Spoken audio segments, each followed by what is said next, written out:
Halo semua, selamat pagi. Bertemu lagi dengan saya Igede Kamahendra. Hari ini kita akan berbagi aksi nyata tentang mengapa kurikulum itu berubah. Topik dalam pembahasan kali ini adalah yang pertama tentang apa itu kurikulum, yang kedua mengapa kurikulum perlu diubah, yang ketiga mengapa kurikulum perlu diadaptasi, yang keempat kurikulum dalam pembelajaran, yang kelima prinsip pembelajaran yang berpihak kepada murid, kemudian yang keenam tentang capaian pembelajaran, yang ketujuh capaian pembelajaran dalam kurikulum, dan yang terakhir hubungan kompetensi capaian pembelajaran dan profil pelajar Pancasila. Nah, yang pertama tentang kurikulum, perlu kita ketahui bahwa kurikulum itu merupakan acuan dalam pelaksanaan pembelajaran di suatu sekolah. Nah, Taylor 1949 memaknai kurikulum dengan bertolak pada 4 pertanyaan mendasar yang harus dijawab dalam pengembangan kurikulum. Yang pertama, apa tujuan yang harus dicapai oleh sekolah? Yang kedua, pengalaman belajar apa yang dapat dilaksanakan untuk mencapai tujuan tersebut? Kemudian yang ketiga, bagaimana pengalaman belajar dapat diorganisasikan secara efektif? Dan yang keempat, bagaimana cara menentukan bahwa tujuan pendidikan telah dapat dicapai. Nah, pertanyaannya adalah mengapa kurikulum harus dirubah? Nah, ini berdasarkan isu kekinian. Tadi ada isu tentang perubahan iklim global, kemudian perkembangan teknologi digital, kemudian industri multinasional, dan transformasi budaya.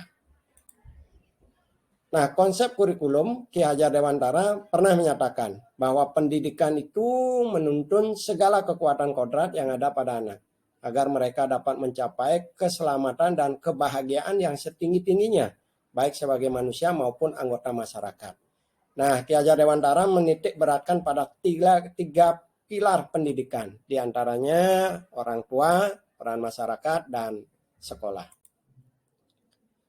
Nah, paradigma kurikulum sekarang ini ada 3 hal. Yang pertama, mengapa kurikulum perlu dirubah, kemudian kurikulum perlu diadaptasi, dan bagaimana caranya. Nah, kurikulum perlu dirubah berdasarkan kebutuhan. Kemudian ada berdasarkan pengalaman, review hasil belajar, dan kepentingan murid tentunya. Kemudian kalau kurikulum perlu diadaptasi guna memastikan setiap saat murid akan berkembang sesuai dengan zamannya. Jadi penerjemah kurikulum tidak hanya dipengaruhi oleh faktor geografis, tetapi juga faktor budaya dan sosiologi. Nah, caranya bagaimana? Dengan merancang kurikulum operasional satuan pendidikan dengan berpatokan pada 3 kerangka dasar kurikulum, yaitu tujuan pendidikan nasional, profil pelajar Pancasila, dan struktur kurikulum, prinsip pembelajaran, dan asesmen.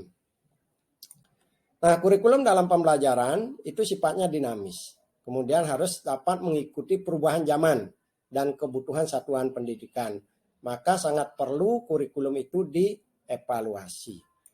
Nah, dalam menetapkan kurikulum pada satuan pendidikan yang sering disebut kurikulum operasional satuan pendidikan, ada 5 hal yang perlu diperhatikan. Yang pertama tentang visi dan tujuan jangka panjang sekolah, nilai-nilai yang mendasari pembelajaran agar murid dapat mencapai profil pelajar Pancasila. Yang kedua ada misi dan tujuan sekolah. Yang ketiga pengorganisasian pembelajaran. Ini memuat tentang kurikulum, beban belajar, program intra, ekstrakurikuler, dan tentunya tentang penguatan profil pelajar Pancasila. Kemudian yang keempat sistem pendampingan, evaluasi, dan pengembangan profesional. Yang terakhir, yang kelima prinsip pengembangan KOSP, kurikulum operasional satuan pendidikan ini harus berpusat pada murid, kontekstual, dan esensial. Nah, bagaimana prinsip pembelajaran yang berpihak pada murid? Ini harus mempertimbangkan beberapa hal. Yang pertama tentang kebutuhan capaian belajar murid saat ini.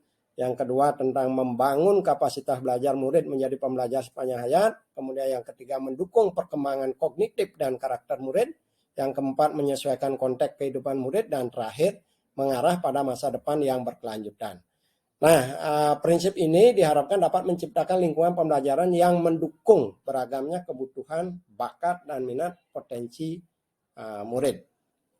Nah, kita akan mengarah ke capaian pembelajaran sesuai dengan kurikulum Merdeka.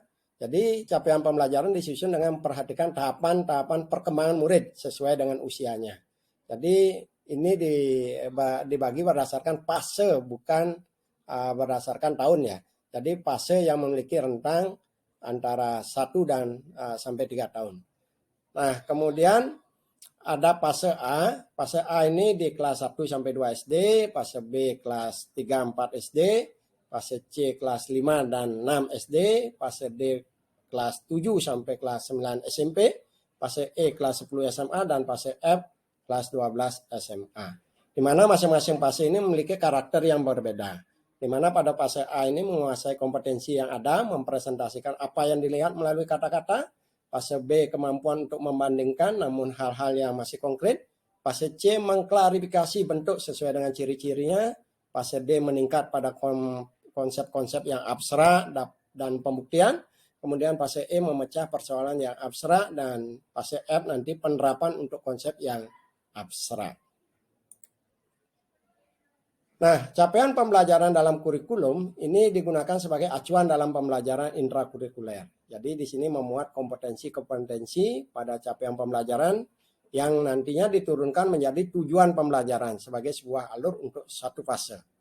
Nah, ada alur tujuan pembelajaran di mana nanti ada yang disebut dengan modul ajar yang dikembangkan oleh guru mapel atau yang dikembangkan oleh suatu sekolah ya, berdasarkan beberapa pertimbangan yang dipilih. Nah, bagaimana hubungan antara kompetensi capaian pembelajaran profil pelajar Pancasila?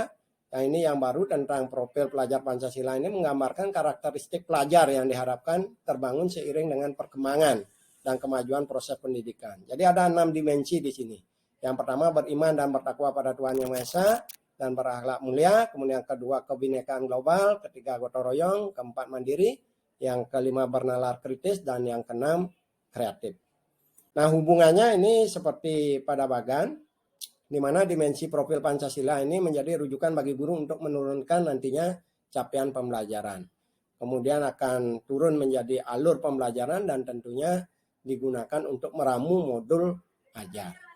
Nah, demikian secara singkat ya tentang kurikulum, tentunya menjadi stimulus dasar, pertanyaan-pertanyaan mengapa kurikulum harus dirubah, kemudian dikaitkan dengan kurikulum merdeka nantinya ada penguatan profil Pancasila, kemudian ada pembuatan capaian pembelajaran, sampai terakhir menjadi modul ajar. Nah, mudah-mudahan apa yang sudah disampaikan ini bisa bermanfaat untuk kita semua dan tentunya menambah informasi dan wawasan kita tentang kurikulum. Terima kasih atas perhatiannya. Sekali lagi mudah-mudahan bisa menginspirasi, tentunya berguna untuk kita semua. Sekian dan terima kasih.